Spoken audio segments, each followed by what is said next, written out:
Name வைக்கலாம் choose பண்ணோம். என்ன நேம் வைக்கலாம் சூஸ் பண்ணோம். சரி நம்ம இந்த ஃபீல்டுலேயே இருக்குமே, சரி நம்ம அந்த நேமே வச்சிடலாமே, சினிமாக்காரன் பிரியாணி அப்படின்ட்டு அந்த நேம்லேயே வச்சிட்டோம். அசிஸ்டன்ட் டேரக்டர்ஸாக நீங்கள் இந்த இண்டஸ்ட்ரியில் ட்ராவல் பண்ணிட்டு இருக்கீங்க. ஸோ உங்களோட அடுத்த கட்ட ஏமா என்னவா இருக்கும் அப்படின்னா, நம்ம ஒரு டேரக்டர் ஆகணும், நம்ம வந்து ஒரு படம் பண்ணணும் அப்படிங்கிறதான். ஸோ அசிஸ்டன்ட் டேரக்டர்ஸாக இருக்கவங்களுக்கு என்ன ஒரு இங்கே பிரச்சனையாக இருக்குண்ணே? நம்ம படம் பண்ணணும், ஒரு டேரக்டர் ஆகணும் அப்படிங்கிறதுல என்ன ஒரு பிரச்சனையாக இருக்கு? ஒரு ஃபஸ்ட்டு ஒரு அங்கீகாரம் அது வந்து கிடைக்கிறது ரொம்ப ரொம்ப கஷ்டம்.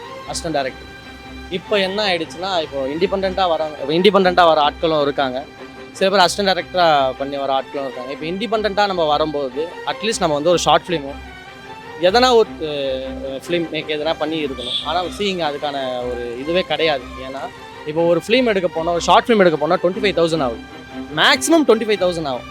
இங்கே யாருக்கிட்டையுமே அந்தளவுக்கு 25,000 கொடுத்து நம்ம பண்ண வேண்டிய சூழ்நிலை இங்கே யாருக்குமே இல்லை.